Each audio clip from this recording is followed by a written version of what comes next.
ನಮಾಮಿ ಭಗವತ್ಪಾದಶಂಕರಂ ಲೋಕಶಂಕರಂ ಸದಾಶಿವಸಮಾರಂಭಾಂ ಶಂಕರಾಚಾರ್ಯಮಧ್ಯಮಾಂ ಅಸ್ಮದಾಚಾರ್ಯಪರ್ಯಂತಾಂ ವಂದೇ ಗುರುಪರಂಪರಾಂ.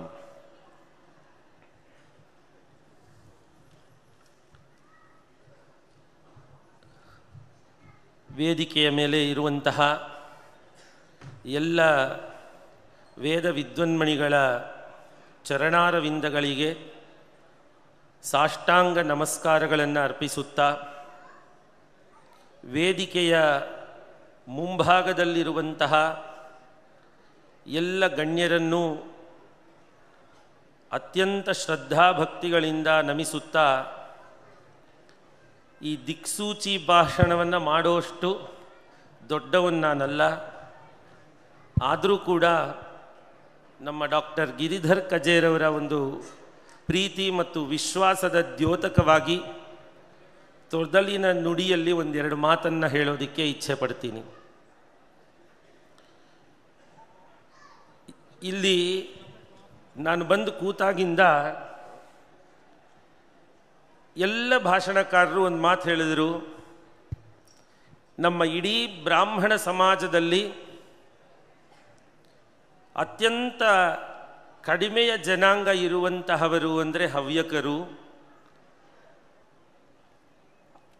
ಅಂತ ಹೇಳಿ ಅವ್ರ ಬಗ್ಗೆ ಅನೇಕ ವಿಷಯಗಳನ್ನು ಹೇಳ್ತಾ ಬಂದರು. ಆದರೆ ಅದು ಎಷ್ಟು ಸಮರ್ಥವಾದ ಸಮಾಜ ಅಂತ ಹೇಳಿದ್ರೆ, ನಾನು ಇದೇ ರಿಂಗ್ ರೋಡ್ನಲ್ಲಿ ನಮ್ಮ ಸಂಸ್ಥೆಯನ್ನು ನಡೆಸೋನು.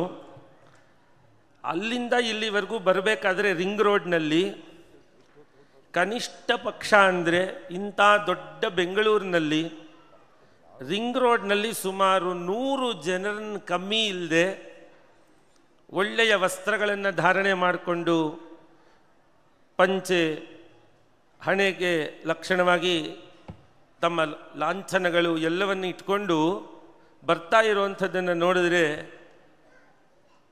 ಅವ್ರನ್ನ ಯಾರಾದರೂ ಫಾಲೋ ಮಾಡಿದ್ರೆ ಇಲ್ಲಿ ರಾಯಲ್ ಸೆನೆಟಿಗೆ ಬಂದುಬಿಡ್ಬೋದು. ಅವರು ಎಲ್ಲಿ ನೋಡಿದ್ರೂ ಆ ರಿಂಗ್ ರೋಡ್ನಲ್ಲಿ ಇಲ್ಲಿನ ಬಂಧುಗಳು ಬರ್ತಾ ಇದ್ದಿದ್ದನ್ನು ನಾನು ಗಮನಿಸಿದೆ.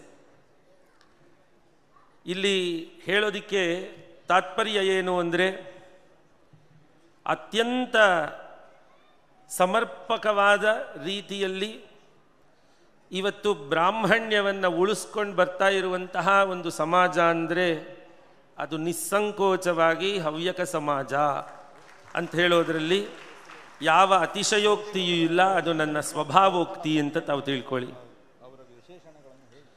ಭಗವದ್ಗೀತೆಯಲ್ಲಿ ಬ್ರಾಹ್ಮಣರು ಯಾವ ರೀತಿಯಾದ ಸ್ವಭಾವವನ್ನು ಹೊಂದಿರ್ತಾರೆ ಅಂತ ಕೃಷ್ಣ ಹೇಳ್ತಾನೆ. ಅದರಲ್ಲಿ ಪಟ್ಟಿ ಮಾಡ್ತಾ ಹೇಳ್ತಾನೆ, ಶಮೋ ದಮಃ ತಪಃ ಶೌಚಂ ಕ್ಷಾಂತಿ ಆರ್ಜವಮೇವಚ ಜ್ಞಾನಂ ವಿಜ್ಞಾನಂ ಆಸ್ತಿಕ್ಯಂ ಬ್ರಹ್ಮಕರ್ಮ ಸ್ವಭಾವಜಂ ಅಂತ ಹೇಳ್ತಾನೆ. ಇದನ್ನು ನಾವು ಹೆಚ್ಚಿಗೆ ನೋಡೋದು ಎಲ್ಲ ಬ್ರಾಹ್ಮಣರಲ್ಲಿ ನೋಡಿದ್ರು, ವಿಶೇಷವಾಗಿ ಈ ಸಮಾಜದಲ್ಲಿ ನಾವು ನೋಡ್ತೀವಿ ಅದನ್ನು. ಶಮಃ ದಮಃ ಇದೆರಡರ ಪದಗಳ ಅರ್ಥ ನಾನು ವಿಶೇಷವಾಗಿ ನಿಮಗೆ ಹೇಳುವಂತಹ ಅಗತ್ಯ ಇಲ್ಲ ಅಂತ ಭಾವಿಸಿದ್ದೀನಿ.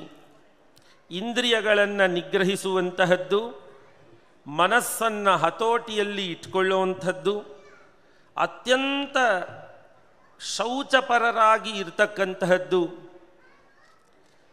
ಅತ್ಯಂತ ಸಮಾಧಾನವಾದ ಮನಸ್ಸು, ಶಾಂತಿ, ಪೇಷನ್ಸನ್ನು ಇಟ್ಕೊಂಡಿರುವುದು, ಸಿಂಪಲ್ ಲಿವಿಂಗ್, ಸರಳ ಜೀವನ ಹವ್ಯಕ ಸಮಾಜದ ಬಂಧುಗಳಲ್ಲಿ ಆರ್ಜವ ಮತ್ತು ಜ್ಞಾನ ಮತ್ತು ವಿಜ್ಞಾನ, ಅದರ ಜೊತೆಯಲ್ಲಿ ಆಸ್ತಿಕ್ಯ, ಎಲ್ಲ ರೀತಿಯಾದ ಲಕ್ಷಣ. ನಮ್ಮಲ್ಲಿ ಶಾಸ್ತ್ರದ ಒಂದು ಮಾತಿದೆ, ಒಂದು ಲಕ್ಷಣವನ್ನು ಹೇಳಿದ ಮೇಲೆ ಆ ಲಕ್ಷಣವು ಲಕ್ಷ್ಯದಲ್ಲಿ ಸಮನ್ವಯ ಆದಾಗ ಮಾತ್ರ ಅದು ಲಕ್ಷಣ ಅಂತ ಅನ್ನಿಸ್ಕೊಳ್ಳುತ್ತೆ. ಅದರಲ್ಲಿ ಯಾವುದೋ ಒಂದೆರಡು ಬಂದಿಲ್ಲ ಅಂದರೆ ಅವ್ಯಾಪ್ತಿ, ಎಲ್ಲ ಬಂದು ಅದ್ರ ಮೇಲೆ ಇನ್ನೇನಾದರೂ ಬಂತು ಅಂದರೆ ಅತಿವ್ಯಾಪ್ತಿ, ಒಂದೂ ಬಂದಿಲ್ಲ ಅಂದರೆ ಅಸಂಭವ. ಇದು ಮೂರೂ ಇಲ್ಲದೆ ಲಕ್ಷ್ಯ ಸಮನ್ವಯ ಆಗಿರುವಂತಹದ್ದು ಈ ಶ್ಲೋಕಕ್ಕೆ ಅಂದರೆ ಅದು ಹವ್ಯಕ ಸಮಾಜ ಅಂತ ನಾನು ಹೇಳಕ್ಕೆ ತುಂಬ ಸಂತೋಷ ಪಡ್ತೀನಿ. ಬಂಧುಗಳೇ, ನಮ್ಮಲ್ಲಿ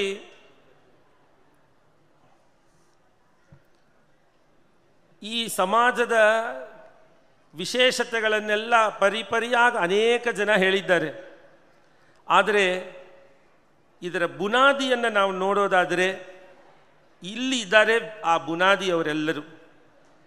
ವೇದವು ನಮಗೆ ಅತ್ಯಂತ ಪ್ರಮಾಣ ಗ್ರಂಥ, ಅದರ ಮೇಲೆ ನಾವು ಕಟ್ಟಡ ಕಟ್ಟಿರೋರು. ಇವತ್ತು ಅನೇಕ ಶಾಸ್ತ್ರ ಪಂಡಿತರು ಇಲ್ಲಿದ್ದಾರೆ. ಅದರಲ್ಲಿ ಒಂದು ಮಾತನ್ನು ಹೇಳ್ತಾರೆ, ಇಲ್ಲಿ ನಾವು ಒಳಗೆ ಬಂದ ಕೂಡಲೇ ಆ ಕಡೆ ಗೋಶಾಲೆ, ಈ ಕಡೆ ಎಲ್ಲ ಹವ್ಯಕ ಗಾಯಕರು ಕಾರ್ಯಕ್ರಮವನ್ನು ಕೊಡೋದು ಮತ್ತು ಬಿಸ್ನೆಸ್ಮೆನ್ಗೆ ಒಂದು ಸಮಾವೇಶ, ಈ ರೀತಿ ಅನೇಕ ಸಮಾವೇಶಗಳನ್ನು ಇಲ್ಲಿ ಆಯೋಜನೆ ಮಾಡಿದ್ದಾರೆ. ಇಲ್ಲಿ ಈ ಎಲ್ಲ ಆಯೋಜನೆ ಮಾಡಿದ್ದು ಈಸ್ ಈಕ್ವಲ್ ಟು ಅಂತ ಹಾಕಿದ್ರೆ ಈ ಕಾರ್ಯಕ್ರಮ ಒಂದು. ಯಾಕೆ ಅಂತ ಹೇಳಿದ್ರೆ, ಇಲ್ಲಿವರೆಗೂ ಈ ಸಮಾಜವನ್ನು ಬೇಡ ದೊಡ್ಡದಾಗಿ ಮಾತಾಡೋದಾದರೆ ಬ್ರಾಹ್ಮಣ್ಯವನ್ನು ಉಳಿಸಿ ಬೆಳೆಸಿ ಅದನ್ನು ಕಾಪಾಡಿಕೊಂಡು ಮುಂದಿನ ಪೀಳಿಗೆಗೆ ಕೊಟ್ಟಿದ್ದಾರೆ ಅಂದರೆ ವೈದಿಕರು ಮಾತ್ರವೇ. ಇಲ್ಲಿ ನಾನು ಬಂದು ನೋಡಿದಾಗ ಏನು ಇಲ್ಲಿ ಯಾವುದೇ ದೇವತಾ ವಿಗ್ರಹಗಳನ್ನು ಇಟ್ಟಿಲ್ವಲ್ಲ ಅಂತ ನಾನು ಒಂದು ಸರ್ತಿ ಯೋಚನೆ ಮಾಡಿದೆ. ಇಲ್ಲಿ ಯಾವುದೇ ರೀತಿಯಾದದ್ದು ಆ ರೀತಿ ಕಂಡು ಬರಲಿಲ್ವಲ್ಲ ಅಂತ. ಆಮೇಲೆ ಇದಕ್ಕೆಲ್ಲ ವೇದ ಪಂಡಿತರು ಅವರಿಗೆ ಒಂದು ದೊಡ್ಡ ಐಡಿಯಾ ಕೊಟ್ಟಿರಬಹುದು ಅಂತ ನಾನು ಅಂದ್ಕೊಂಡೆ. ಆಮೇಲೆ ಯಾಕೆ ಅಂದರೆ, ಯಾವತೀರ್ವೈ ದೇವತಾಸ್ತಾ ಸರ್ವಾ ವೇದ ವಿಧಿ ಬ್ರಾಹ್ಮಣೇ ವಸಂತಿ ತಸ್ಮಾತ್ ಬ್ರಾಹ್ಮಣೇಭ್ಯೋ ವೇದವಿದ್ಭ್ಯೋ ದಿವೇ ದಿವೇ ನಮಸ್ಕುರ್ಯಾನ್ನ ಶ್ಲೀಲಂಕೀರ್ತಯೇತ ಏವ ದೇವತಾ ಪ್ರೀಣಾತಿ ಅಂತ ಒಂದು ವೇದವಾಕ್ಯ. ಯಾರು ವೇದವನ್ನು ಓದಿರುವಂತಹ ಪಂಡಿತರಿದ್ದಾರೋ ಸಕಲ ದೇವತಾ ಸಾನ್ನಿಧ್ಯವೂ ಅವರಲ್ಲಿ ಇರುತ್ತೆ. ಹಾಗಾಗಿ ಈ ಇಷ್ಟೂ ಜನ 81 ಜನ ವೇದ ನಿಧಿಗಳಿದ್ದಾರೆ ಅಂತ ಹೇಳಿದರೆ ಸಕಲ ದೇವತೆಗಳು ಇವರಲ್ಲಿ ಉಪಸ್ಥಿತರಿದ್ದಾರೆ ಅಂತ ನಾನು ಭಾವಿಸ್ತಾ, ನಾವು ಯಾರ್ಯಾವುದಕ್ಕೋ ಕೆಲವೊಂದು ಸರ್ತಿ ಅರ್ಥ, ಕೆಲವೊಂದು ಸರ್ತಿ ಅನರ್ಥ, ಇದೆಲ್ಲವುದಕ್ಕೂ ನಾವೇನು ಮಾಡ್ತೀವಿ, ಗೌರವವನ್ನು ಸಮರ್ಪಣೆ ಮಾಡೋದು ಅಂತ ಅಂದ್ಕೊಂಡಿರ್ತೀವಿ. ಆದರೆ ವೇದ ಪಂಡಿತರ ವಿಷಯಕ್ಕೆ ಅಂತ ಬಂದಾಗ ಹೆಮ್ಮೆಯಿಂದ ನನ್ನ ಜೊತೆಗೆ ನೀವೆಲ್ಲ ಒಂದು ಕಾರ್ಯವನ್ನು ಮಾಡಬೇಕು. ದಯಮಾಡಿ ಶಕ್ತರು ನಿಮ್ಮ ಜಾಗಗಳಲ್ಲೇ ಎದ್ದು ನಿಂತ್ಕೊಂಡು ಅವರಿಗೆಲ್ಲರಿಗೂ ಒಂದು ನಮಸ್ಕಾರವನ್ನು ಮಾಡಿ ಈ ಬುನಾದಿಯನ್ನು ಅತ್ಯಂತ ಹೆಚ್ಚು ಮಾಡಿದಂತಹ ಅವರಿಗೆ ನಾವೊಂದು ಗೌರವ ಸಮರ್ಪಣೆಯನ್ನು ಮಾಡಬೇಕು. ನಮೋ ಬ್ರಹ್ಮಣ್ಯ ದೇವಾಯ ಗೋ ಬ್ರಾಹ್ಮಣ ಹಿತಾಯ ಚ ಜಗದ್ಧಿತಾಯ ಕೃಷ್ಣಾಯ ಗೋವಿಂದಾಯ ನಮೋ ನಮಃ.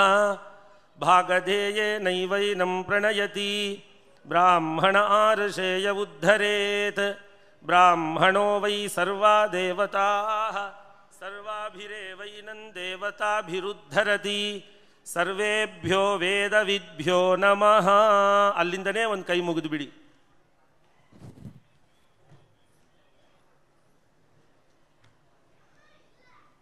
ಇವತ್ತು ಈ ಸಮಾಜದ ಮುಖ್ಯವಾದಂತಹ ಅಂಶವಾದ ವೇದ ವಿದ್ವಾಂಸರು ಇರೋದರಿಂದ ನಮ್ಮಲ್ಲಿ ಆಸ್ತಿಕ್ಯ ಅನ್ನೋದು ಬೆಳೀತಾ ಇದೆ. ಇನ್ನು ಕೆಲವೇ ವರ್ಷಗಳಲ್ಲಿ ನಾವೊಂದು ದೌರ್ಭಾಗ್ಯವನ್ನು ನೋಡಬಾರ್ದು. ಅದು ಕೆಲವೊಂದೆಲ್ಲ ಇವಾಗ ಆಗ್ತಾ ಇದೆ. ಅದು ಆಗಬಾರ್ದು ಅಂದರೆ ಇವರನ್ನು ಚೆನ್ನಾಗಿ ರಕ್ಷಣೆ ಮಾಡಬೇಕು. ಮುಂದೆ ಯಾವುದೋ ಒಂದು 10 ವರ್ಷ 15 ವರ್ಷ ಆದ ಮೇಲೆ ಒಬ್ಬ ಹುಡುಗ ನಮ್ಮ ಮನೆಯಲ್ಲಿ ಪಂಚಪಾತ್ರೆ ಇದೆ, ನಮ್ಮ ಮನೆಯಲ್ಲಿ ಉದ್ಧರಣೆ ಇದೆ, ನಮ್ಮ ತಾತ ಸಂಧ್ಯಾವಂದನೆ ಮಾಡ್ತಾ ಇದ್ರು ಅಂತ ಹೇಳಬಾರ್ದು. ನಾನು ಇವರೆಲ್ಲ ದೇವತಾ ಮೂರ್ತಿಗಳ ಸಮಕ್ಷಮದಲ್ಲಿ ನಮ್ಮ ಎಲ್ಲ ವಿಪ್ರ ಬಂಧುಗಳು, ಅದರಲ್ಲಿಯೂ ಹವ್ಯಕ ಮಿತ್ರರಲ್ಲಿ ಒಂದು ಮಾತು ಹೇಳೋದು, ವಿಪ್ರೋ ವೃಕ್ಷ ತಸ್ಯ ಮೂಲಂ ಹಿ ಸಂಧ್ಯಾ ವೇದಾಶಾಖಾ ಧರ್ಮ ಕರ್ಮಾಣಿ ಪರಿಣಾಹ ತಸ್ಮಾತ್ ಯತ್ನತೋ ತನ್ಮೂಲಂ ಯತ್ನತೋ ರಕ್ಷಣೀಯಂ ಛಿನ್ನೇ ಮೂಲೆ ನೈವ ವೃಕ್ಷೋ ನಪರ್ಣಃ ಅಂತ ಒಂದು ಶ್ಲೋಕ. ವಿಪ್ರೋ ವೃಕ್ಷ, ವಿಪ್ರ ಅಂದರೆ ಬ್ರಾಹ್ಮಣ, ಒಂದು ಮರ ಇದ್ದಂಗಂತೆ. ತಸ್ಯ ಮೂಲಂ ಹಿ ಸಂಧ್ಯಾ, ಅದರ ಮೂಲ ಯಾವುದು ಅಂದರೆ ಅದು ಸಂಧ್ಯಾ, ಸಂಧ್ಯಾ ವಂದನೆ. ವೇದಗಳು ಅಲ್ಲಿರುವಂತಹ ವಿಪ್ರೋ ವೃಕ್ಷ ತಸ್ಯ ಮೂಲಂ ಹಿ ಸಂಧ್ಯಾ ವೇದಾ ಶಾಖಾ, ವೇದಗಳು ಅದರ ಶಾಖೆಗಳು, ಧರ್ಮಕರ್ಮಗಳು ಅಲ್ಲಿರುವ ಎಲೆಗಳು. ಆದ್ದರಿಂದ ಮೂಲವನ್ನು ನಾವು ಅತ್ಯಂತ ಪ್ರಯಾಸ ಮಾಡಿ ರಕ್ಷಣೆ ಮಾಡಬೇಕು. ಛಿನ್ನೇ ಮೂಲೆ ನೈವ ವೃಕ್ಷೋ ನಪರ್ಣಃ ಅಂತ. ಅಕಸ್ಮಾತ್ ಮೂಲಕ್ಕೆ ಕುಠಾರ ಬಿತ್ತು ಅಂದರೆ ಮರನೂ ಇಲ್ಲ, ವೇದವೂ ಇಲ್ಲ, ನಾವು ಮಾಡುವ ಧರ್ಮ ಕಾರ್ಯಗಳೂ ಇಲ್ಲ. ಈ ಒಂದು ಸಂದರ್ಭದಲ್ಲಿ ಯಾಕಿದನ್ನು ನಾನು ಹೇಳ್ತಾ ಇದ್ದೀನಿ ಅಂದರೆ, ಒಂದು ವರ್ಷದ ಕೆಳಗೆ ನಮ್ಮ ಗಿರಿಧರ ಕಜೇರವರಿಗೆ ನಾನು ಅಲ್ಲಿ ಕನ್ಸಲ್ಟೆನ್ಸಿಗೆ ಅಂತ ಹೋಗಿದ್ದಾಗ ಒಂದು ಮಾತು ಹೇಳಿದರು. ಈ ಬಾರಿ ನಮ್ಮ ಮಹಾಸಭಾದಲ್ಲಿ ನಾವು ಮಕ್ಕಳಿಗೆ ಶಿಬಿರಗಳನ್ನು ನಡೆಸಿ ಸಂಧ್ಯಾವಂದನೆಯನ್ನು ಮಾಡುವಂಥದ್ದನ್ನು ವಿಶೇಷವಾಗಿ ಹೇಳ್ಕೊಡ್ತಾ ಇದ್ದೀವಿ ಅಂತ. ತಾವೆಲ್ಲರೂ ವಿಶೇಷವಾಗಿ ಹೆಣ್ಮಕ್ಳಿಗೆ ಹೇಳ್ತೀನಿ, ಮನೆಯವರು ಮಕ್ಕಳು ಸಂಧ್ಯಾವಂದನೆ ಮಾಡಲಿಲ್ಲ ಅಂದರೆ ಊಟಕ್ಕೆ ಹಾಕಬೇಡಿ. ಇದನ್ನು ಜವಾಬ್ದಾರಿ ನೀವು ಹೊರಬೇಕು. ಯಾಕೆ ಅಂದರೆ ಅದು ನಮ್ಮ ಮೂಲಭೂತವಾದ ಹಕ್ಕು. ಅದನ್ನು ನಾವು ಬಿಟ್ಟುಬಿಟ್ರೆ ಇನ್ನೇನು ಮಾಡಿದ್ರೂ ಕೂಡ ಏನೂ ಪ್ರಯೋಜನ ಇಲ್ಲ. ನಿಮಗೆ ಬರಲ್ಲ ಅಂದರೆ ಇಂಥವ್ರು ಎಷ್ಟು ಜನ ಸಿಕ್ಕಿದ್ದಾರೆ ಅಂದರೆ, ಬಹುಶಃ ಬೆಂಗಳೂರಿನಲ್ಲಿ ಸುಮಾರು 14-15 ಸಾವಿರ ಜನ ಪುರೋಹಿತರು ಇದ್ದಾರೆ ಅಂತ ಒಂದು ಅಂದಾಜು ಮಾಡಿ, ಅದರಲ್ಲಿ 4,000-5 ಸಾವಿರ ಜನ ಹವ್ಯಕರಿರ್ತಾರೆ. ಅಷ್ಟು ಮಾತ್ರ ಅಲ್ಲ, ನೀವೆಲ್ಲರೂ ನಾರ್ಮಲ್ ಸ್ಕೂಲ್ಗೆ ಕಾಲೇಜ್ಗೆ ಹೋಗ್ರಿ. ನಾನು ಹೋದ ಸ್ಕೂಲು, ನಾನು ಹೋದ ಕಾಲೇಜಿನಿಂದ ಹಿಡ್ಕೊಂಡಂಗೆ 3 ಕೆಲಸಗಳಲ್ಲಿ ಹವ್ಯಕರು ಮೇಲ್ಗಡೆ ಮೇಲ್ಭಾಗದಲ್ಲಿ ಇರುವಂಥವ್ರು. ಯಾವುದು ಅಂತ ಹೇಳಿದ್ರೆ ಸಂಸ್ಕೃತ, ಸಂಸ್ಕೃತಿ, ಸಂಸ್ಕಾರ. ಇದು 3ರಲ್ಲೂ ಮಕ್ಕಳಿಗೆ ಆದರ್ಶ. ಮಕ್ಕಳಿಗೆ ತುಂಬ ಕ್ಲೋಸ್ ಯಾರು ಶಿಕ್ಷಕರು ಅಂದರೆ ಸಂಸ್ಕೃತ ಶಿಕ್ಷಕರು. ಅವ್ರು ಯಾರಾಗಿರ್ತಾರೆ ಅಂದರೆ ಸಿರ್ಸಿ, ಸಿದ್ದಾಪುರ ಈ ಕಡೆ ಪ್ರಾಂತ್ಯದ ಹವ್ಯಕರಾಗಿರ್ತಾರೆ. ಇವತ್ತಿಗೂ ಕೂಡ ನಮ್ಮ ಶಾಲೆಗಳಲ್ಲಿ ಸಂಸ್ಕೃತ ಇದೆ ಅಂದರೆ, ಇಲ್ಲಿ ನಮಗೆ ಎಷ್ಟೋ ಜನ ಪರಿಚಯಸ್ಥರಿದ್ದಾರೆ. ನಮ್ಮ ವಿ ಡಿ ಭಟ್ ಅವರೆಲ್ಲ ನಮ್ಗೆ ತುಂಬ ಚೆನ್ನಾಗಿ ಪರಿಚಯ. ಇವರೆಲ್ಲರೂ ಆದರ್ಶಪ್ರಾಯರಾದಂತಹ ಸಂಸ್ಕೃತ ಅಧ್ಯಾಪಕರು. ಮಕ್ಕಳಿಗೆ ಅದೇ ಕೆಲಸವಾಗಿ ಸಂಸ್ಕೃತಿಯನ್ನು ಹೇಳುವಂಥವರು. ಅದರ ಮಾತ್ರವಲ್ಲ, ಇವತ್ತಿಗೂ ನಮಗೆ ಸಂಸ್ಕಾರಗಳು ಬರ್ತಾ ಇದೆ ಅಂತ ಹೇಳಿದರೆ ಇವರುಗಳಿಂದಲೇ ಬರ್ತಾ ಇರುವಂತಹದ್ದು. ಹಾಗಾಗಿ 3 ಸಕಾರಗಳು, ಸಂಸ್ಕೃತ, ಸಂಸ್ಕೃತಿ ಮತ್ತು ಸಂಸ್ಕಾರ. ಇದಕ್ಕೆ ಈ ಸಮಾಜ ಕೊಟ್ಟಂತಹ ಯಾವ ಒಂದು ದೊಡ್ಡ ಕಾಂಟ್ರಿಬ್ಯೂಷನ್ ಇದೆಯೋ ಅದು ಅತ್ಯಂತ ದೊಡ್ಡದು. ಇದನ್ನು ವಿಶೇಷವಾಗಿ ನಾನು ಇದರಲ್ಲಿ ಸ್ಮರಿಸ್ಕೊಳ್ತೀನಿ.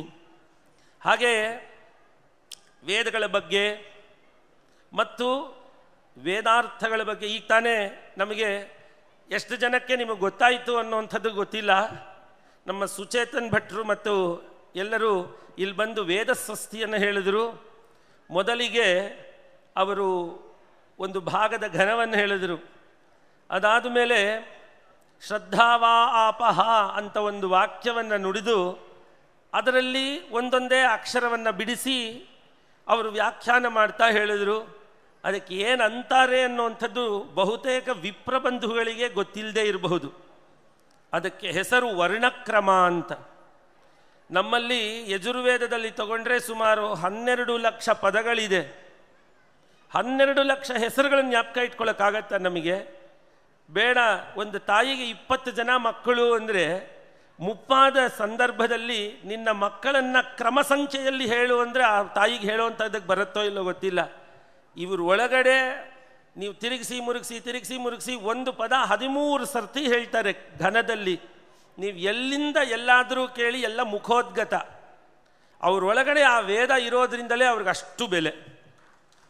ಒಂದೊಂದು ಅಕ್ಷರ, ಈಗ ಶ ರ ಅ ಒಂದೊಂದು ಅಕ್ಷರನೂ ತಗೊಳ್ಳಿ, ಅದು ಯಾವ ಪ್ರಯತ್ನದಿಂದ ಹೇಳಬೇಕು, ಅದರ ವರ್ಣೋತ್ಪತ್ತಿ ಸ್ಥಾನ ಯಾವುದು, ಅದನ್ನು ಎಷ್ಟು ಎಫರ್ಟಿಂದ ಹೇಳಬೇಕು, ಅದರಲ್ಲಿಯೇ ಬೇರೆ ಬೇರೆ ರೀತಿಯಾದಂತಹ ವರ್ಣಗಳೂ ಇದೆ. ಪುನಃ ವರ್ಣಗಳಲ್ಲಿ ವರ್ಣಗಳು, ಅದು ಯಾವ ಜಾತಿಯ ವರ್ಣ, ಇದೆಲ್ಲವನ್ನು ವೇದದ ಒಂದೊಂದು ಪದದಲ್ಲಿರುವ ಒಂದೊಂದು ಅಕ್ಷರವನ್ನು ಕೂಡ ಅವ್ರು ಕಲಿತಾರೆ ಆ ರೀತಿ. ಅದಕ್ಕೆ ಕಾರಣ ಏನು ಅಂತ ಹೇಳಿದರೆ, ಆ ವೇದ ಅನ್ನುವಂತಹದ್ದು ನಮ್ಮ ಧರ್ಮಕ್ಕೆ ಮೂಲವಾದದ್ದು. ಆ ಧರ್ಮಕ್ಕೆ ಮೂಲವಾದಂತಹ ಈ ವೇದದ ರಕ್ಷಣೆಯನ್ನು ನಾವು ಮಾಡದೆ ಹೋದರೆ ಧರ್ಮ ಉಳಿಯಲ್ಲ. ಧರ್ಮೋ ವಿಶ್ವಸ್ಯ ಜಗತಃ ಪ್ರತಿಷ್ಠಾ. ಜಗತ್ತು ನಿಲ್ಲಬೇಕಾದ್ರೆ ಧರ್ಮದ ಮೇಲೆ ನಿಲ್ಲಬೇಕು. ಅದಕ್ಕೆ ಅವಾಗ ಜಗತ್ತು ಅಂತಾರೆ, ಇಲ್ಲ ಅಂದರೆ ಅರಾಜಕತೆ ಆಗತ್ತೆ. ಧರ್ಮ ನಿಲ್ಲಬೇಕು ಅಂತ ಹೇಳಿದ್ರೆ ವೇದ ನಿಲ್ಲಬೇಕು. ವೇದದ ರಕ್ಷಣೆ ಮಾಡಬೇಕು ಅಂದರೆ ಈಗ ಯಾವುದೋ ಒಂದು ವಸ್ತುನ ಕಂಡು ಹಿಡಿದು ಬಿಟ್ಬಿಡಲಿಲ್ಲ. ಒಳಗಡೆ ಒಳಗಡೆ ಒಳಗಡೆ ಒಳಗಡೆ ಹೊಕ್ಕಿ ಹೊಕ್ಕಿ ಹೊಕ್ಕಿ ಒಬ್ಬ ವಿಜ್ಞಾನಿ ಕಡೆಗೆ ಅವನು ಪರಮಾಣುವ ಪರ್ಯಂತ ಹೋದ. ಅದನ್ನು ಶಸ್ತ್ರವನ್ನಾಗಿಸ್ಕೊಂಡ. ಒಂದು ಪರಮಾಣು ಇವತ್ತು ಶಸ್ತ್ರವಾಯಿತು. ಯಾಕೆ ಅಂತ ಹೇಳಿದರೆ ಅದು ನಮಗೆ ಬಲವೂ ಹೌದು, ಮತ್ತು ಜೊತೆಗೆ ನಮ್ಮ ಒಂದು ಸಾಮರ್ಥ್ಯವನ್ನು ತೋರಿಸುವಂಥದ್ದು ಹೌದು. ಹಾಗೆಯೇ ವೇದದ ಒಂದೊಂದು ಅಕ್ಷರದವರೆಗೂ ನಮ್ಮ ಹಿಂದಿನವರು ಋಷಿಮುನಿಗಳು ಹೋದರು. ಆ ಒಂದೊಂದು ಅಕ್ಷರವೂ ಕೂಡ ಬಿಡಿಸಿ ಬಿಡಿಸಿ ಈ ರೀತಿಯಾದ ಕಂಠದಿಂದ, ತಾಲುವಿನಿಂದ, ಮೂರ್ಧಾಯಿಂದ, ಓಷ್ಠದಿಂದ ಹೇಳಬೇಕಾಗಿರುವಂತಹದ್ದು, ಸ್ಪೃಷ್ಟ ಈಶತ್ ಸ್ಪೃಷ್ಟಾದಿ ಪ್ರಯತ್ನಗಳಿಂದ ಹೇಳಬೇಕಾಗಿರುವಂತಹದ್ದು. ನಾವು ಅದು ಜನ್ಯವಾದಂತಹದ್ದು ಈ ಬೆರಳುಗಳಲ್ಲಿರುವಂತಹ ಮಧ್ಯರೇಖೆ, ಊರ್ಧ್ವರೇಖೆ, ಇಲ್ಲಿಂದ ಉತ್ಪತ್ತಿಯಾಗುವಂತಹದ್ದು.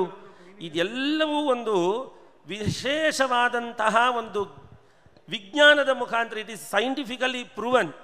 ಈ ರೀತಿಯಾಗಿ ಮಾಡಿ ತಲತಲಾಂತರಗಳು ಪುಸ್ತಕ. ಈಗ ನಮಗೆಲ್ಲರಿಗೂ ಗೊತ್ತಿದೆ, ನಳಂದ ವಿಶ್ವವಿದ್ಯಾಲಯಕ್ಕೆ ಬೆಂಕಿ ಹಾಕಿದ ಮೇಲೆ ಆ ಬೆಂಕಿ 6 ತಿಂಗಳು ಉರಿತಾ ಇತ್ತಂತೆ, ಅಷ್ಟು ಸಂಪತ್ತಿತ್ತು ಅಂತ. ಆದರೆ ಅದು ನಮ್ಮ ಕಣ್ಣಿಗೆ ಕಾಣಿಸೋಂಥ ಒಂದು ಪುಸ್ತಕಗಳು ಹೋಯಿತು. ಕಂಟೈನರು ಮತ್ತು ಕಂಟೆಂಟು ಎರಡು ತಗೊಂಡ್ರೆ ಕಂಟೆಂಟು ನಮ್ಮಲ್ಲಿ ಉಳಿದುಕೊಳ್ತು, ಕಂಟೈನರ್ ಹೋದರೆ ಹೋಯಿತು. ತಿರುಗಿ ಕಂಟೆಂಟನ್ನು ಉತ್ಪತ್ತಿ ಮಾಡೋ ಜನ ಇವರೆಲ್ಲರೂ. ನಾವೆಲ್ಲರೂ ಅತ್ಯಂತ ಹೆಮ್ಮೆಯಿಂದ ಹೇಳ್ಕೊಳ್ಬೇಕು, ಇಂತಹ ಸಮಾಜದಲ್ಲಿ ಮೂಲ ಪುರುಷರು ಯಾರು, ವಸಿಷ್ಠ ವಾಮದೇವರಂತಹವರು ಯಾರಿವತ್ತು ಅಂದರೆ ಇಂತಹ ಮಹನೀಯರು. ನಾನು ಒಂದೇ ಒಂದು ಸಿಂಪಲ್ ಆದಂಥ ಒಂದು ಎಕ್ಸಾಂಪಲ್ ಹೇಳ್ತೀನಿ ಇವರ ಸಿಂಪ್ಲಿಸಿಟಿ ಅನ್ನೋದಕ್ಕೋಸ್ಕರ. ಆ್ಯಸ್ ಎನ್ ಆರ್ಗನೈಸರ್ ಕೂಡ ನಾನು ಹೇಳ್ತೀನಿ. ನಾವು ಯಾವುದೋ ದೊಡ್ಡ ಗಾಯಕರನ್ನು ಕರೆಸ್ತೀವಿ ಅಂತ ಇಟ್ಕೊಳ್ಳಿ, ಇವರಷ್ಟೇ ಸಾಧಕರು. ಒಂದು ಮಾತು ಹೇಳಬೇಕಾದ್ರೆ ಅವ್ರು ಏನನ್ನು ನುಡಿಯುತ್ತಾರೋ ಅದನ್ನೇ ಆಚರಣೆಯಲ್ಲಿ ತಂದ್ಕೊಳ್ಳುವಂತಹ ಮಹನೀಯರು. ಇವರುಗಳನ್ನು ಮತ್ತು ಅವರುಗಳನ್ನು ಸುಮ್ಮನೆ ಒಂದು ತುಲನಾತ್ಮಕವಾದಂತಹ ಅಧ್ಯಯನವನ್ನು ಮಾಡಬೇಕು ಅಂತ ಹೇಳಿದ್ರೆ, ನೀವು ಬಂದ ಕೂಡಲೇ ಅವರು ಏರ್ಪೋರ್ಟಲ್ಲಿ ಇಳಿದು ನನಗೆ ಯಾವ ಹೋಟೆಲು, ಯಾವ ಕಾರು, ಅದರಲ್ಲಿ AC ಇದೆಯಾ, ಅದರಲ್ಲಿ ಇದಿದೆಯಾ, ಅದರಲ್ಲಿ ಅದಿದೆಯಾ ಅಂತೆಲ್ಲ ಕೇಳಿಕೊಂಡು ದೊಡ್ಡದಾದಂತಹ ಪರ್ಸ್ ಜೊತೆಗೆ ಕಾರ್ಯಕ್ರಮ ಮುಗಿದ ಮೇಲೆ ಹೊರಡ್ತಾರೆ. ಆದರೆ ವೈದಿಕರದು ಸಿಂಪ್ಲಿಸಿಟಿ ಹೇಳ್ತೀನಿ. ಇವತ್ತು 81 ಜನ, ನೀವು ಬೇರೆ ಗಣ್ಯರನ್ನು ಕರೆಸಿರೋಂಥದ್ದು ತಪ್ಪು ಅಂತ ಹೇಳ್ತಾ ಇಲ್ಲ, ಇದಕ್ಕೆ ದಿಕ್ಸೂಚಿ ಭಾಷಣ ಅನ್ನೋದಕ್ಕೋಸ್ಕರ ನಾನು ಇಲ್ಲಿ ಸ್ಟ್ರೆಸ್ ಮಾಡ್ತಾ ಇದ್ದೀನಿ. ಬೇರೆ ಯಾರನ್ನ ಗೆಸ್ಟ್ಗಳನ್ನು ಕಳಿಸ್ಬೇಕು ಅಂದರೆ ಕಾರ್ ಹೋಯ್ತಾ, ಅಥವಾ ಅವ್ರನ್ನ ರಿಸೀವ್ ಮಾಡ್ಕೊಂಡ್ರಾ, ಅವ್ರು ಅಲ್ಲಿ ಬಂದ್ರ ಮೇಲೆ ಇದಾಯ್ತಾ, ಇದಿಷ್ಟು ಕೂಡ ಆರ್ಗನೈಸರ್ಸ್ಗೆ ತಲೆನೋವು ಇರುತ್ತೆ. ಆದರೆ ಅವ್ರು ಯಾವ ಗೇಟಿಂದ ಬಂದಿರ್ತಾರೋ, ಎಲ್ಲಿಂದ ಬಂದಿರ್ತಾರೋ, ಬಂದ್ರ ಮೇಲೆ ಅವ್ರಿಗೆ ನಾದಸ್ವರ ಹೊಡೆದ್ರ, ಪಂಚವಾದ್ಯ ಹೊಡೆದ್ರ, ಅದ್ರ ಬಗ್ಗೆ ಜ್ಞಾನವೂ ಅವ್ರಿಗೆ ಬೇಕಾಗಿಲ್ಲ. ಸೀದಾ ಬರ್ತಾರೆ, ಒಂದು ಕಡೆ ಕೂತ್ಕೊಳ್ತಾರೆ. ಸ್ವಾಮಿ ಇವತ್ತು ನಿಮಗೆ ರೂಮ್ ಇಲ್ಲ, ವೇದಿಕೆ ಹಿಂದ್ಗಡೆ ಜಮಖಾನ ಹಾಸಿದ್ದೀವಿ, ಅಲ್ಲಿ ಹೋಗಿ ಸ್ವಲ್ಪ ವಿಶ್ರಾಂತಿ ತಗೊಳ್ಬೇಕು ತಾವು ಅಂತ ಕೈ ಮುಗಿದು ಬಿಟ್ಟರೆ ಏನೂ ತೊಂದರೆ ಇಲ್ಲದೆ ಅಲ್ಲಿ ಹೋಗಿ ವಿಶ್ರಾಂತಿ ತೊಗೊಂಡ್ಬಿಡ್ತಾರೆ. ಮಾಡಿ ನಮ್ಮೆಲ್ಲರಿಗೋಸ್ಕರ ಭಗವಂತನಲ್ಲಿ ಮೊರೆ ಇಡ್ತಾರೆ. ನಮಗೆ ಭಗವಂತ ಇವತ್ತು ಅನುಗ್ರಹಿಸ್ತಾ ಇದ್ದಾನೆ ಅಂತ ಹೇಳಿದರೆ ವೇದದ ಮುಖಾಂತರ, ವೇದ ಪಂಡಿತರ ಮುಖಾಂತರ. ಇವರ ರಕ್ಷಣೆ ನಮಗೆಷ್ಟು ಅಗತ್ಯ ಇದೆ ಇವತ್ತು ಅಂದರೆ ನಮ್ಮ ಸಮಾಜಗಳ, ವಿಶೇಷವಾಗಿ ಬ್ರಾಹ್ಮಣ ಸಮಾಜಕ್ಕೆ ಮುಖವಾಡ ಇದ್ದಂಗೆ ಅವರು.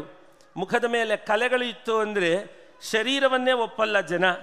ಹಾಗಾಗಿ ಇಂತಹ ವ್ಯಕ್ತಿಗಳನ್ನು ಮತ್ತು ಇವರು ನಡೆಸುವಂತಹ ಪಾಠಶಾಲೆಗಳನ್ನು ನಾವು ಅತ್ಯಂತವಾಗಿ ಸಪೋರ್ಟ್ ಮಾಡಿ ಹೆಚ್ಚೆಚ್ಚು ಮಕ್ಕಳನ್ನು ಅವರ ಕಡೆ ಬಿಟ್ಟು ಅವರುಗಳಿಂದ ಸಂಸ್ಕಾರವನ್ನು ಕಲಿಯುವಂತೆ ಮಾಡುವಂತಹ ಕೆಲಸವನ್ನು ನಾವು ಮಾಡಬೇಕು ಅಂತ ಈ ಸಂದರ್ಭದಲ್ಲಿ ನಾನು ಹೇಳೋಕ್ಕೆ ಇಚ್ಛೆ ಪಡ್ತೀನಿ. ಇದು ನನ್ನ ದಿಕ್ಸೂಚಿ ಭಾಷಣ ಅಂತ ನಾನು ಅಂದ್ಕೊಂಡಿದ್ದೀನಿ. ಇದರ ಮೇಲೆ ಇನ್ನೊಂದು ಮಾತನ್ನು ನಾನು ಹೇಳೋಕ್ಕೆ ಉದ್ಯುಕ್ತನಾಗಿದ್ದೇನೆ. ಒಬ್ಬ ಪುತ್ರ ತನ್ನ ಧರ್ಮವನ್ನು ಮಾಡಬೇಕು ಅಂತ ಹೇಳಬೇಕಾದ್ರೆ 3 ರೀತಿಯಾದ ಕೆಲಸವನ್ನು ಮಾಡಬೇಕಾಗತ್ತೆ. 3 ರೀತಿಯಾದ ಕೆಲಸ. ಜೀವತೋರ್ ವಾಕ್ಯಕರಣಾತ್ ಪ್ರತ್ಯಬ್ಧಂ ಭೂರಿ ಭೋಜನಾತ್ ಗಯಾಯಾಂ ಪಿಂಡದಾನಾಚ್ಚ ತ್ರಿಭಿಃ ಪುತ್ರಸ್ಯ ಪುತ್ರತಾ. 3 ಕೆಲಸವನ್ನು ಮಾಡಿದರೆ ಅವನು ಪುತ್ರ ಅಂತ ಅನ್ನಿಸ್ಕೊಳ್ತಾನೆ. ಬದುಕಿದ್ದಾಗ ಅವರ ಮಾತನ್ನು ಕೇಳೋದು.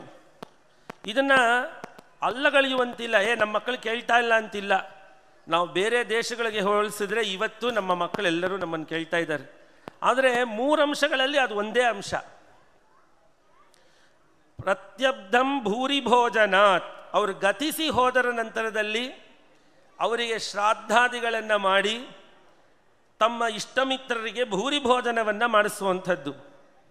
ಜೀವನದಲ್ಲಿ ಯಾವತ್ತಾದರೂ ಒಮ್ಮೆಯಾದರೂ ಗಯೆಗೆ ಹೋಗಿ ಅವರ ಹೆಸರಲ್ಲಿ ಪಿಂಡ ಪ್ರದಾನವನ್ನು ಮಾಡೋದು. ಈ 3 ಕೆಲಸ ಯಾರು ಮಾಡ್ತಾರೋ ತ್ರಿಭಿಃ ಪುತ್ರಸ್ಯ ಪುತ್ರತಾ, 3 ಕೆಲಸಗಳಿಂದ ಅವರಿಗೆ ಪುತ್ರ ಅಂತ ನಾವು ಕರೀತೀವಿ. ಆ ಹೆಸರನ್ನು ಅವರು ಪಡೀತಾರೆ. ಯಾಕಿದನ್ನು ನಾನು ಇವತ್ತು ಹೇಳ್ತಾ ಇದ್ದೀನಿ ಅಂತ ಹೇಳಿದ್ರೆ, ಕಳೆದ 2 ವರ್ಷಗಳಿಂದ ಸತತವಾದ ಪ್ರಯತ್ನವನ್ನು ಪಟ್ಟು ಭಗವಂತನ ಅನುಗ್ರಹ, ಗುರುಗಳ ಆಶೀರ್ವಾದ ಇತ್ತು ಅಂದರೆ ನನಗೆ ಒಂದು ಚಿಕ್ಕ ಆಸೆ.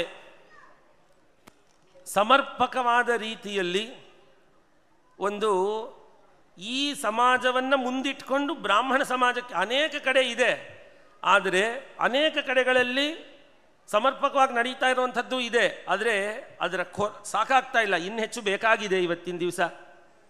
ಅದಕ್ಕೆ ನಾನು ಡಿಸ್ಕಸ್ ಮಾಡ್ತಾ ನಮ್ಮ ಡಾಕ್ಟರ್ ಗಿರಿಧರ್ ಕಜೇರ್ ಅವರಿಗೆ ಕೇಳಿದೆ, ತಾವು ಇದ್ರ ಬಗ್ಗೆ ಏನಾದರೂ ಯೋಚಿಸಿದ್ದೀರಾ ಅಂತ. ಇಲ್ಲ, ಅದನ್ನು ಮಾಡಬೇಕು, ಆದರೆ ಅದಕ್ಕೊಂದು ಸ್ಥಳ ಬೇಕಾಗಿದೆ ಅಂತ ಹೇಳಿದರು. ಅವ್ರು ಹೇಳೋದಕ್ಕೂ ನಮ್ಮ ಸಂಸ್ಥೆಗೆ ಯಾರೋ ಒಬ್ಬರು ಮಹನೀಯರು ಒಂದು ಜಾಗ ಕೊಡೋದಿಕ್ಕೂ ಎಷ್ಟು ಹೊಂದಾಣಿಕೆ ಆಗಿತ್ತು ಅಂದರೆ, ನಾನು ಹೇಳಿದೆ, ಯಾಕೆ ನಾವೆಲ್ಲರೂ ಒಂದೇ. ನೀವು ಸುರಭಾರತಿ ಅಂತ ನನ್ನ ಸಂಸ್ಥೆ ಹೆಸರು, ಹವ್ಯಕ ಸಭಾ ಅಂತ ಅವರ ಸಂಸ್ಥೆಯ ಹೆಸರು, ಮಾಡೋಂಥ ಕೆಲಸ ಎಲ್ಲ ಒಂದೇ. ನೀವು ಯಾಕೆ ಈ ಜಾಗದಲ್ಲಿ ಬಂದು ಮಾಡಬಾರ್ದು ಅಂತ ಹೇಳಿ ಒಂದು 2-3 ಬಾರಿ ಅದರ ಬಗ್ಗೆ ನಾವು ಹೋಗಿ ಸ್ಥಳವನ್ನೆಲ್ಲ ನೋಡಿ ಎಲ್ಲ ಮಾಡಿದಾಗ ಅವರೇ ಅದನ್ನು ಹೇಳ್ತೀನಿ ಅಂತ ಹೇಳ್ತಾ ಇದ್ದಾರೆ.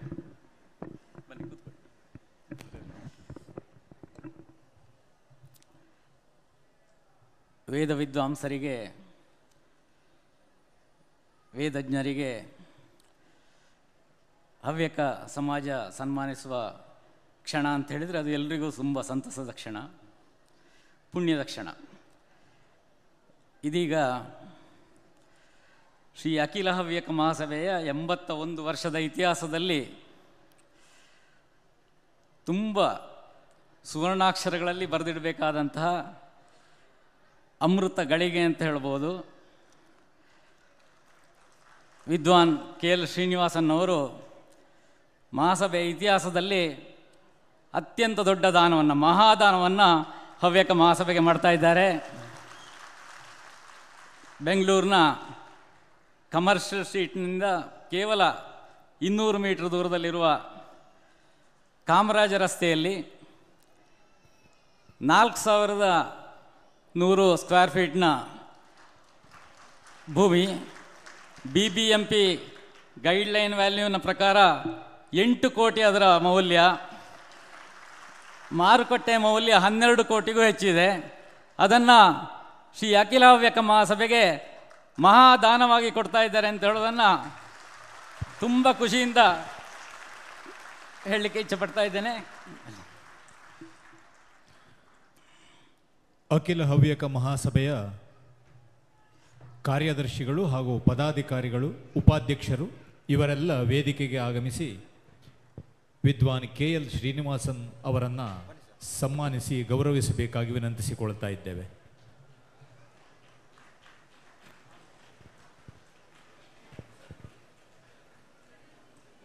ಸಂಸ್ಕೃತ, ಸಂಸ್ಕೃತಿ, ಸಂಸ್ಕಾರದ ಕುರಿತಾದ ಸಭೆ ಇದು.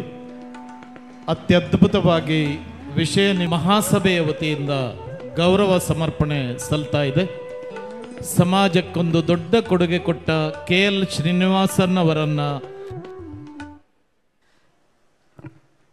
ಅಧ್ಯಕ್ಷರು ಗೌರವಿಸುತ್ತಿದ್ದಾರೆ. ಕಳೆದ 2 ವರ್ಷಗಳ ಹಿಂದೆ ನಮ್ಮ ಅಖಿಲ ಹವ್ಯಕ ಮಹಾಸಭೆಗೆ ಶ್ರೀ ಪರಮಪೂಜ್ಯ ರಾಘವೇಶ್ವರ ಭಾರತಿ ಮಹಾಸ್ವಾಮಿಗಳ ಸಲಹೆಯಂತೆ ಮಂಜುನಾಥ ಬಿಲ್ಲವ ಅಂತ ಹೇಳುವ ಪೂನಾದ ಉದ್ಯಮಿ ಸುಮಾರು 3.5 ಕೋಟಿ ಮೌಲ್ಯದ 1 ಎಕರೆಗೂ ಹೆಚ್ಚು ಜಾಗವನ್ನು, ಭಟ್ಕಳದ ಸಮೀಪ ಇರುವ ಜಾಗವನ್ನು ನ್ಯಾಷನಲ್ ಹೈವೇಯಿಂದ ಕೇವಲ ಒಂದು 300 ಮೀಟರ್ ದೂರದಲ್ಲಿರುವ ಜಾಗವನ್ನು ಮಹಾಸಭೆಗೆ ದಾನವಾಗಿ ನೀಡಿದರು.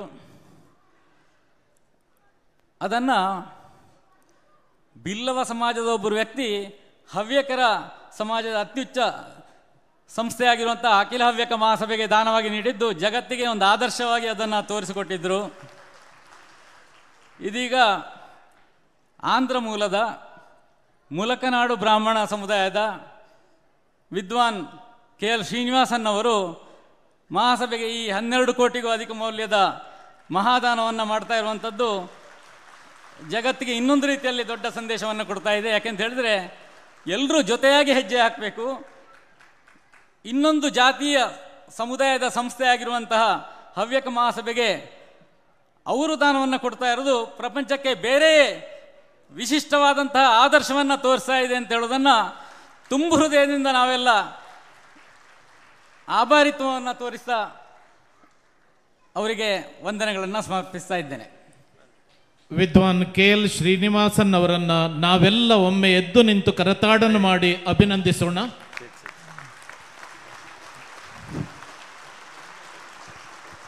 ತಮ್ಮ ಮಾತನ್ನು ಮುಂದುವರಿಸುವುದಕ್ಕೆ ವಿದ್ವಾಂಸರಲ್ಲಿ ಅರಿಕೆ ಮಾಡಿಕೊಳ್ತಿದ್ದೇವೆ. ದಯವಿಟ್ಟು ಎಲ್ಲರೂ ಕೂತ್ಕೊಳ್ಳಿ. ಇದರಲ್ಲಿ ಸಹಜವಾಗಿ ಸತ್ಯವಾಗಿ ಒಂದು ಮಾತು ಹೇಳ್ತೀನಿ. ನಾನು ಮಾಡಿರುವಂತಹ ಕೆಲಸ ಝೀರೋ, ಏನೂ ಮಾಡಿಲ್ಲ.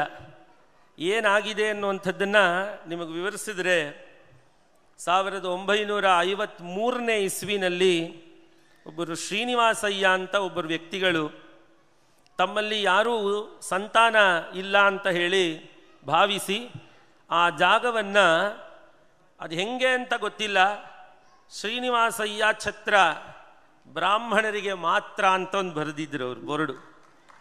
ಅದನ್ನು ನಡೆಸೋಂತಹ ಕೆಪಾಸಿಟಿ ಇಲ್ಲದೆ ಇರುವಂಥ ಒಂದು ಪರಿಸ್ಥಿತಿ ಬಂತು. ಆ ಸಂದರ್ಭದಲ್ಲಿ ಹೇಗೋ ಬಂದು ಇಲ್ಲಿ ಸುರಭಾರತಿಗೆ KL ಶ್ರೀನಿವಾಸನ್ ಅವರು ಕೊಟ್ಟರೆ ಏನಾದರೂ ಸಮರ್ಪಕವಾಗಿ ಮಾಡ್ತಾರೆ ಅನ್ನೋಂಥ ರೀತಿಯಲ್ಲಿ ಬಂತು. ನಾನಲ್ಲಿ ಯಾವುದೇ ರೀತಿಯಾದ ಕಮರ್ಷಿಯಲ್ಲು ಇತ್ಯಾದಿ ಮಾಡುವಂಥ ಮನಸ್ಸು ನನಗಿಲ್ಲ. ಯಾಕೆ ಅಂತ ಹೇಳಿದ್ರೆ ಎಷ್ಟೋ ನಮಗೆ ಆ ಸಂಕಲ್ಪ ಮಾಡೋಕ್ಕೆ ಬರುತ್ತೋ ಇಲ್ವೋ, ನನಗೊಂದು 30-40 ಸೈಟ್ ಇತ್ತು ಅಂತ ಇಟ್ಕೊಳ್ಳಿ, ಅದನ್ನು ನಾನೇನಾದರೂ ಬರ್ಕೊಡ್ತೀನೋ ಇಲ್ವೋ ಗೊತ್ತಿಲ್ಲ, ಅಷ್ಟು ದೊಡ್ಡ ಮನಸ್ಸು ನಾನು ಮಾಡ್ತೀನೋ ಇಲ್ವೋ ಗೊತ್ತಿಲ್ಲ. ಆದರೆ ಅವರ ಸ್ವತ್ತನ್ನು ಇಟ್ಟು ಅದನ್ನು ಅದಕ್ಕೆ ಅಂತ ಇಟ್ಟಿದ್ರು. ಆಗ ನಾನು ಅದನ್ನು ಡೆವಲಪ್ ಮಾಡಿ ನಾವೇ ಮಾಡೋಣ ಅಂತ ಹೇಳಿದರೆ ಅದು ನನ್ನ ಕಾರ್ಯಕ್ಷೇತ್ರಕ್ಕೆ ಸ್ವಲ್ಪ ಮೀರಿದ ಕೆಲಸ. ಯಾಕೆಂದರೆ ನನ್ನದೇ ಬೇರೆ ಆದಂತಹ ಸಂಸ್ಕೃತ ಪ್ರಚಾರ ಮತ್ತು ಈ ವೇದ ಪಾಠ ಹೇಳೋದು ಈ ಕೆಲಸದಲ್ಲೇ ನಾನು ಮಗ್ನನಾಗಿದ್ದರಿಂದ ಇದನ್ನು ಆ ಸಂಸ್ಥೆಯನ್ನು ನಡೆಸೋದಕ್ಕೆ ಇದೊಂದು ಮೂಲವನ್ನು ಮಾಡಿಕೊಂಡು ಇದರಿಂದ ಸಂಪನ್ಮೂಲ ಕ್ರೋಢೀಕರಣ ಇದರಿಂದ ಮಾಡೋಣ ಅಂತ ಹೇಳಿದರೆ ಅಲ್ಲಿರೋಂಥ ಹಿರಿಯರೆಲ್ಲ ಏನು ಅಂದ್ಕೊಳ್ತಾರೋ ಏನೋ ನನಗೆ ಗೊತ್ತಿಲ್ಲ. ಆದರೆ ಇಲ್ಲಿ ಇದನ್ನು ನಡೆಸಿದ್ರೆ ಹೆಂಗಾಗತ್ತೆ ಅನ್ನುವಂಥದ್ದು ನನಗೆ ನೋಡಿದಾಗ one of my best well wisher, ನನಗೆ ಹವ್ಯಕ ಸಮಾಜ ಅಷ್ಟೊಂದು ಪರಿಚಯವೂ ಇಲ್ಲ ಅಂತಿಲ್ಲ, ಕೆಲವರೆಲ್ಲ ನನಗೆ ಆತ್ಮೀಯರೆಲ್ಲ ಇದ್ದಾರೆ. ಆದರೆ ನನಗೆ ಅತ್ಯಂತ ಸಹೃದಯ ಮಿತ್ರರು ಅಂದರೆ ಡಾಕ್ಟರ್ ಗಿರಿಧರ್ ಕಜೇರವರು. ಅವರಿಗೆ ನಾನು ಹೇಳಿದಾಗ, ಮೊದಲು ನೀವೆಲ್ಲ ಅವ್ರ ಹತ್ರಕ್ಕೆ ಹೋಗಿರ್ತೀರಿ, ಅವರು ಮಿತಭಾಷಿಗಳು, ಅವ್ರು ಮಾತಾಡೋದಿಲ್ಲ. ನಮ್ಮ ಹತ್ರ ಕೇಳ್ಕೊಳ್ತಾರೆ, ಗುಡ್ ಲಿಸನರ್ ಮಾಡ್ಕೊಂಡು ನಾನು ಮುಂದಿನ ಸತಿ ನೋಡ್ತೀನಿ ಅಂದರು. ಒಂದು ವಾರ ಆದ್ರ ಮೇಲೆ ಡಾಕ್ಟ್ರೇ ಇದರಲ್ಲಿ ಏನಾದರೂ ಒಂದು ಒಳ್ಳೇದು ಮಾಡಬೇಕು, ಅದನ್ನು ತರ್ಪಣ ಭವನ ಅಂತ ಯಾಕೆ ನಾವು ಮಾಡಬಾರ್ದು ಅಂತ ಅವರೇ ಅದನ್ನು ಸಜೆಸ್ಟ್ ಮಾಡಿದರು. ನಾನಂದೆ, ಸರ್ವದೇವ ನಮಸ್ಕಾರ ಕೇಶವಂ ಪ್ರತಿ ಗಚ್ಚತಿ, ನಾನು ಮಾಡಿದ್ರು ನೀವು ಮಾಡಿದ್ರು ಎಲ್ಲ ಹೋಗೋದು ಭಗವಂತನಿಗೆ ಅಂತ. ಅದಕ್ಕೆ ಅದಕ್ಕೆ ನಮ್ಮ ಹಿರಿಯರಾದಂತಹ ವಿಶ್ವೇಶ್ವರ ಭಟ್ ಕಾಗೇರಿ ಅವರು ಇತ್ಯಾದಿಗಳು ಕೆಲವರೆಲ್ಲ ಸಪೋರ್ಟ್ ಮಾಡಿದ್ರೆ ಆಗೋಗುತ್ತೆ.